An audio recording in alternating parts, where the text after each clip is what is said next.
बोले सदगुरुदेव भगवान की, बोल साचे दरबार की।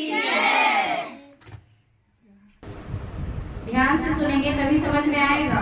ज्यादा समय नहीं है, 1 घंटा, क्योंकि समय तो किसी के पास नहीं है। लेकिन जब परमात्मा की विशेष कृपा होती है तभी ये सत्संग जैसा सुंदर अवसर हमको प्राप्त होता है। जीवन में ऐसा शुभ अवसर कब आता है जब हमारे ऊपर स्वयं परमात्मा कृपा करते हैं। क्योंकि बिना भगवान की इच्छा से, बिना उनकी कृपा से ये सुंदर अवसर हमको मिलता नहीं। क्योंकि जब तक वे स्वयं न चाहे, जैसे अभी देख लीजिए, अभी वोट का समय आ रहा है, वोट सब लोग पूरा प्रचार कर रहे हैं कि इसमें वोट दीजिए, उसमें वोट दीजिए। तो जिसको आप लोग चुनेंगे वही उसमें विजेता होगा, जिसका ज्यादा वोट होगा। ये इलेक्शन है, इसमें पब्लिक लोग चुनते हैं तो वो महान बनते हैं। और एक होता है सिलेक्शन। सिलेक्शन में क्या होता है कि जिसको परमात्मा चुनते हैं। सिलेक्शन और इलेक्शन में अंतर होता है। इलेक्शन में आप लोग पब्लिक लोग चुनेंगे किसको वोट देना, किसको विजयी बनाना है। लेकिन ये जो सिलेक्शन होता है सत्संग का, इसमें परमात्मा स्वयं चुनते हैं और चुन चुन करके उसे यहाँ पर बुलाते हैं। और जिसको परमात्मा स्वयं सेलेक्ट करे वही इस चीज को प्राप्त करते हैं। वरना किसी में इतनी ताकत नहीं, न मुझ में ताकत है, न आप में ताकत है कि इस सुंदर अवसर को प्राप्त किया जा सके। क्योंकि बिना सत्संग के मनुष्य के विवेक की जागृति होती नहीं है। बुद्धि तो सभी के पास है, विवेक हर मनुष्य के पास है, लेकिन वो विवेक जो है वो सोया है। कैसा है? सोया है। वो कब जागते हैं? जब कोई संत महापुरुष जब हमें जगाने के लिए हमारे विवेक पर जब पानी छींटा डाल के, जैसे कोई बेहोश पड़ा होता है तो हम लोग छींटा उटा डाल के उसको होश में लाते हैं कि नहीं, ऐसे हमारी जो बुद्धि विवेक है वो सोया पड़ा है, बेहोश पड़ा है। लेकिन जब संत महापुरुष आते हैं ज्ञान का छींटा लगा करके उसे होश में लाते हैं कि उठो जागो, अब सवेरा हो गया। क्यों? क्योंकि जागो रे जिन जागना, यह जागने की बात। और फिर क्या जागे नानका, जब सोए पाँव पसार। कहते हैं अरे जागना है तो जाग जाओ, क्योंकि एक दिन ऐसा समय आएगा जब लंबे पाँव पसार कर सो जाएंगे और पूरे रिश्ते नाते, पूरी दुनिया के लोग आपको जगाते रहेंगे, फिर भी आप जाग नहीं पाएंगे। इसलिए मोह माया की निद्रा से जागो, उठो और अपने जीवन के उद्देश्य को समझो कि परमात्मा ने हमें यहाँ क्यों भेजा। अच्छा, परमात्मा अगर आपको कोई जानवर बना दिए होते तो आप परमात्मा का कुछ बिगाड़ लेते? अगर आपको वो भैंस बना देते, गाय बना देते, बकरी बना देते, तो क्या आप भगवान को कुछ बिगाड़ लेते? नहीं बिगाड़ पाते। लेकिन कितनी दया करे, कितनी दया करे कि हमें पशु ना बना करके हमें क्या बनाए? इंसान बनाए। क्यों बनाए इंसान? कोई कारण होगा। और उसे भैंस क्यों बनाए? कारण। और अगर हम इस मनुष्य शरीर को पा करके भगवान का भजन नहीं करेंगे तो दोबारा मत सोचिए कि हमको यही चोला मिलेगा। कोई गारंटी नहीं है। एक बार मौका दिया है और दोबारा ये मौका नहीं मिलेगा। इसलिए बहुत सुंदर मौका है, इस मनुष्य जीवन का लाभ उठाना चाहिए। क्या करना चाहिए? लाभ उठाना चाहिए, क्योंकि दोबारा नहीं मिलेगा। इतना सुंदर सुंदर इस शरीर में भगवान ने एक एक अंग फिट किया है? अगर एक भी चीज बेकार दे दे भगवान को दिन रात गाली देते हैं, ये भगवान ये क्या कर दिया, भगवान कैसा बना दिया। सोचिए ये हाथ हमारा ऐसा बनाए, यहाँ जगह जगह पर जॉइंट लगाए हैं, मोड़ बनाए हैं। अगर ये हाथ हमारा ऐसे नहीं मुड़ता तो हम जो खाना खाते ना वो ऐसे अगर सीधा रहता तो खाना कहाँ जाता बताइए, पीछे चला जाता। लेकिन भगवान कितनी दया करे, यहाँ पर मोड़ दे दिया ताकि हमारा जो भोजन है वो कहाँ जाए, नहीं जाए। अगर हमारे आंख हमारे सामने ना लगाकर पीछे लगा दिए होते तो क्या होता। एक भी अंग बेकार है नहीं है, अगर एक भी अंग बेकार हो जाता है तो कितना दुख होता है, कितना कष्ट होता है। इस मानव चोले में न जाने कितने यंत्र लगाए हैं, और जीवन कोई आंक सके ना ऐसे अमूल्य बनाए हैं। कोई अंग बेकार नहीं आ सकता, कोई पार नहीं, ऐसे कारीगर कर बंदे तू करता जरा विचार नहीं। अभी कहीं पे एक मूर्त बना दे कोई, भगवान कृष्ण का या राधा का या राम या सीता का, तो जो मूर्त बनाते हैं तो हम लोग जब देखने के लिए जाते हैं उस मूर्त को तो थोड़ा सा मन में विचार करते हैं, वाह कितनी सुंदर मूर्त है, पता नहीं किस कारीगर ने इसे बनाया, कितना दिमाग लगाया होगा जो इतना सुंदर मूर्त बनाया। विचार करते हैं ना, कभी आता है। लेकिन क्या ऐसे कारीगर का कभी बंदे विचार करता है जिसने इतना सुंदर शरीर दिया, हंसने वाला, बोलने वाला, चलने वाला, सुनने वाला, देखने वाला, ऐसा जो कारीगर है बनाने वाला, ऐसे परमात्मा का उस कारीगर का कभी विचार किया? कभी नहीं किया कि उस परमात्मा ने हमें इतना सुंदर बनाया, वो परमात्मा है कहाँ? कभी आपने उसे ढूंढने का प्रयास किया? नहीं किया। ये मत सोचिए कि भगवान नहीं मिलते। पहले का युग में जो सतयुग युग था ना, बहुत एड़ी चोटी एक करना पड़ता था तब भगवान मिलते। और इस कलयुग में बहुत आसान बना दिया है भगवान को मिलने का तरीका, बहुत आसान। इतना आसान बना दिए हैं कि इस अगर युक्ति को किसी ने अपनाया तो भगवान को मिलने में ज्यादा देर नहीं लगेगी। लेकिन इस कलयुग के जीव के पास में इतना टाइम नहीं, इसीलिए तो थोड़ा टाइम में बता दिया। पहले के लोग हजार वर्ष तक तपस्या करते थे, उतना टाइम रहता था भूखे प्यासे।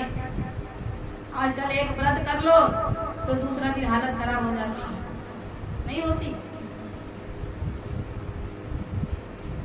आप लोग व्रत करते हैं कि नहीं? अरे ज्यादा टेंशन में मत रहिए। एक बार जोर से जयकारा लगाइए, प्रेम से बोले शत्रुदेव भगवान की जय, और साची दरबार की जय। अभी भी बहुत कंजूसी है आप लोग। भगवान को आप लोग दिल से अगर मानते हैं तो भैया इतना कंजूसी क्यों करते? अगर अभी पड़ोसी में कहीं झगड़ा हो जाए, इतना चिल्लाते हैं लोग, नहीं चिल्लाते? अरे इतना हल्ला करते हैं, बोले माता जी चुप हो जाओ, अरे रहने दो बस छोड़ो। लेकिन काहे को चुप होने का? जब तक पूरे मोहल्ले को पता न चल जाए कि उसके झगड़ा हो रहा है तब तक शांत होती नहीं। लेकिन यहाँ देखिए भगवान की चर्चा हो रही है, जिसने हमें बोलने की शक्ति दी, उन्हीं के नाम पे इतना कंजूसी हो रहा है कि कुछ कहने लायक। थोड़ा जोर से लगाइए, आपको पड़ोसी को पता चलना चाहिए कि किसी के घर में क्या हो रहा है, क्या अरे कीर्तन भजन सत्संग हो रहा है, कम से कम पड़ोसी को भी तो पता चलना चाहिए। तो जोर से जयकारा लगाएंगे, बोलिए वृंदावन बिहारी लाल की जय।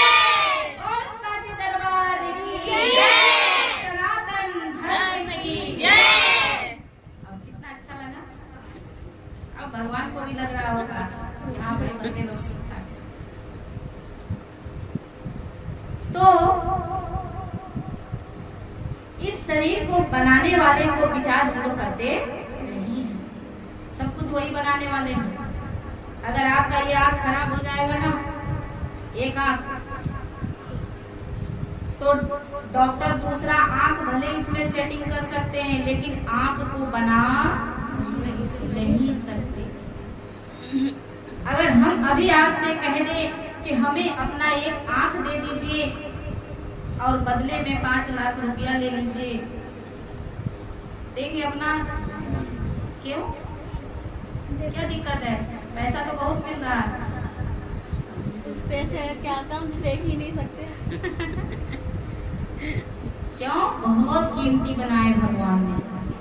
अगर ये शरीर की कीमत को समझ लेगा तो प्रत्येक मनुष्य भजन करेगा। लेकिन इसको यूं ही, अभी आपने भजन सुना ना, बहन जी भजन गाए, जीवन रतन है तेरा, बहुत बड़ी रतन है अमोल, इसको संभाल के रखे। कैसे गवाया तूने और जिसने किया है पैदा, उसको भुलाया तूने, जीवन रतन है तेरा। जिस परमात्मा ने आपको भेजा है ना यहाँ पर, आप लोग भूल गए हैं उनको। मेरी बहनों, मैं आप लोगों से बता दूं कि जब हम लोग माँ के गर्भ में थे, हम सभी लोग तो माँ के गर्भ में थे एक समय, नहीं थे? आकाश से तो टपके नहीं। हम लोग सभी लोग कहाँ थे? माँ के गर्भ।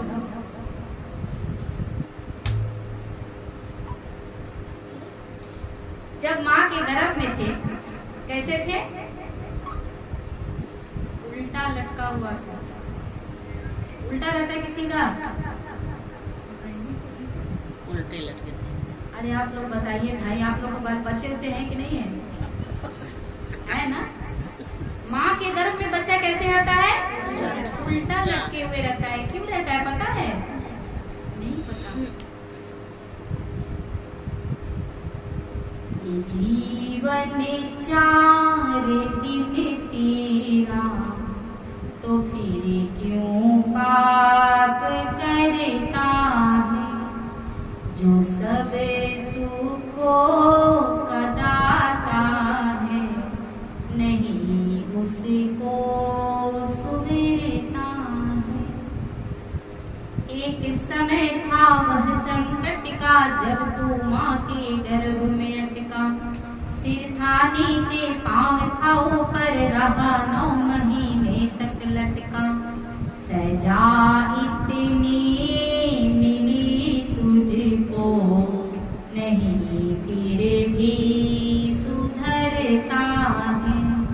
ए जीवन 4 दिन तेरा, तो फिर क्यों पाप करता है? एक दिन याद कीजिए उस समय जब आप माँ के गर्भ में थे, सिर था नीचे, पाँव था ऊपर, रहा 9 महीने तक लटका। अभी आपको लटका दे आधा घंटा, ज्यादा देर में।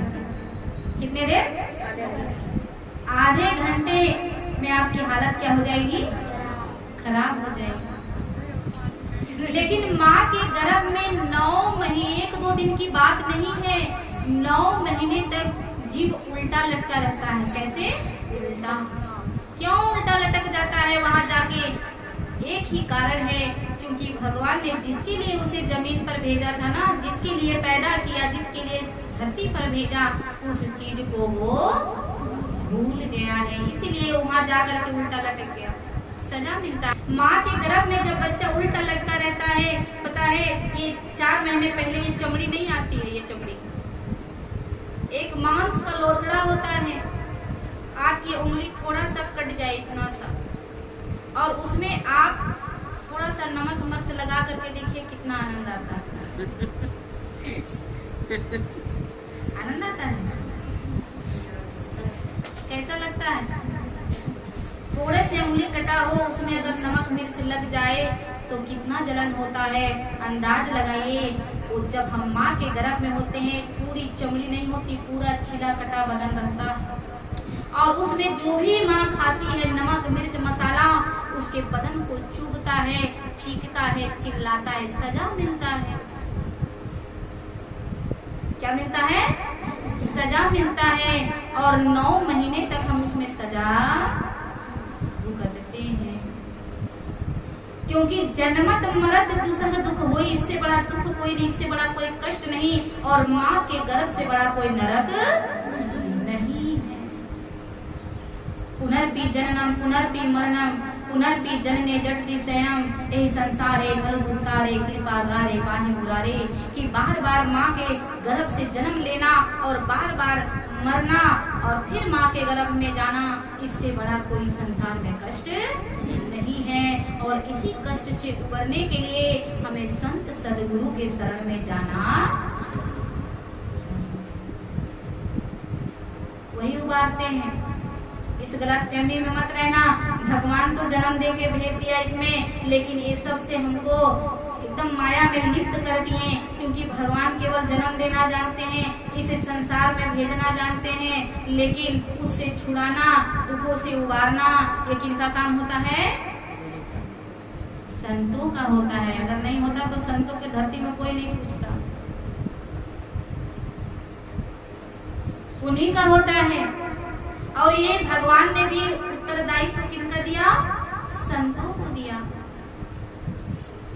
इसीलिए संत वो चीज जब हम माँ के गर्भ में थे ना, जब हमको इतना सजा मिल रहा था तो भगवान से हम प्रार्थना करते थे, चीखते थे, चिल्लाते थे, हाथ जोड़ के प्रार्थना, हे प्रभु, हे दीनानाथ, हे दयानिधि, मुझे इस नरक से बाहर निकालिए।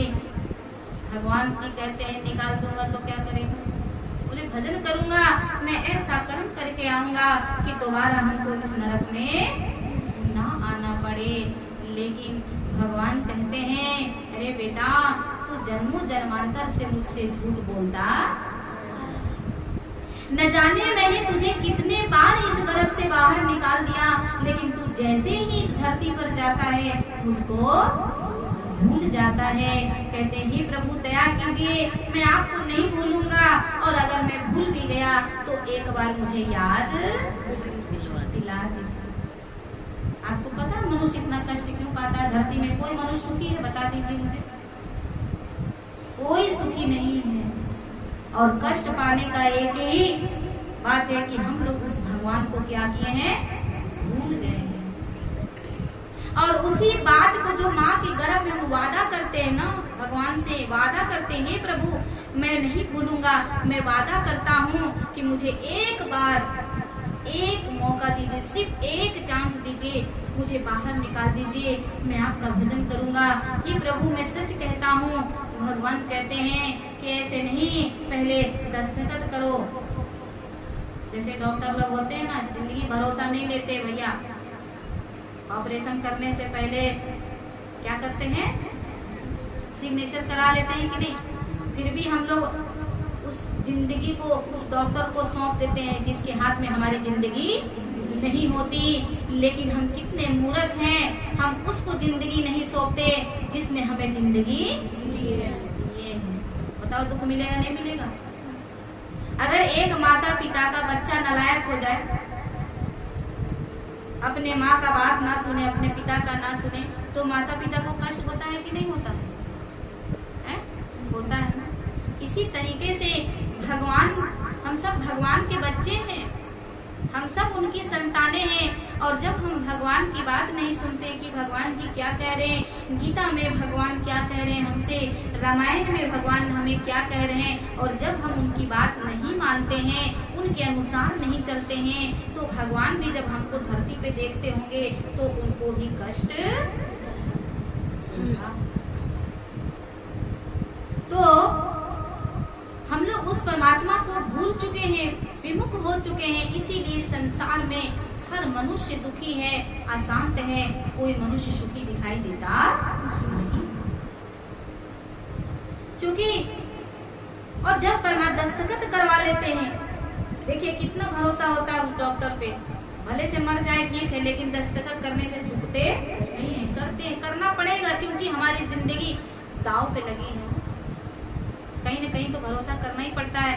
क्यों ना हम खुदा पे भरोसा कर ले, उस परमात्मा पे भरोसा कर ले। जब उस ईश्वर पे भरोसा हो जाएगा तो जो जिंदगी देने वाला है वही हमारी जिंदगी। वो कहते हैं ना हम लोग कि मेरी जिंदगी को संभालो कन्हैया, मेरी जिंदगी को संभालो कन्हैया, तुम्हारी है नैया तुम ही हो खेवैया, तुम्हारी है नैया तुम ही हो खेवैया। मेरी जिंदगी देने वाले जिसने मेरी जिंदगी दी उसी को हवाले कर देने से ज्यादा अच्छा रहेगा कि खराब रहेगा? थोड़ा जोर से बोलिए। अच्छा रहेगा ना? तो बहुत भाग्य है आप लोगों का जो यहाँ पर हमें सत्संग करने का अवसर मिला। इसलिए क्योंकि संतों का काम है दुखी मनुष्य को सुखी करना, भटके हुए को रास्ते दिखाना।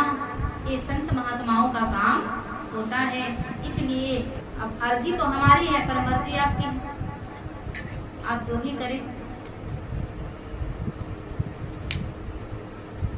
तो दस्तखत करवाते कहते दस्तखत करो तब तुम्हें बाहर निकालूंगा, और इतना पक्का वादा करवाते हैं हमसे, और हमारी उंगलियों में निशान दे देते हैं भगवान शंख चक्र का। आप लोग कभी भी देखिएगा अपने उंगली में शंख और चक्र का, किसी का चक्र किसी का शंख का निशान बना होता है। ये परमात्मा ने मोहर लगा करके भेजा है। क्या लगा करके? मोहर लगा करके भेजा है। कभी देखिएगा अपने हाथों में, हर किसी में भगवान ने कुछ न कुछ दाग दे करके भेजते हैं कि नहीं? ऐसे मोहर लगा कर भेजते हैं। अरे मेरा पुत्र तुम धरती में जाना तो मुझको मत भूलना। लेकिन यहाँ करके जैसे ही बच्चे जन्म लेता है कहाँ कहाँ कहाँ कहाँ करता है। कैसा वादा, कौन सा वादा, सब भूल जाते हैं। और उसी वादे को याद दिलाने के लिए संत सदगुरु लोग आते हैं।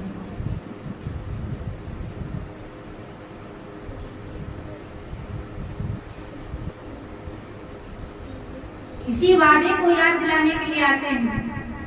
अब तो आपको याद हो गया, भूल गए थे। अब भगवान से आप ये नहीं कह सकते कि हमें कोई याद दिलाने वाले नहीं मिले। हे प्रभु, हम जाकर वहाँ पर ऐसे पशुओं के जैसा जी रहे थे, हमें कोई बताने वाले नहीं मिले, ऐसा आप भगवान से कह सकते नहीं। तुलसी सतगुरुदेव जी भगवान की जय। और साची दरबार की जय।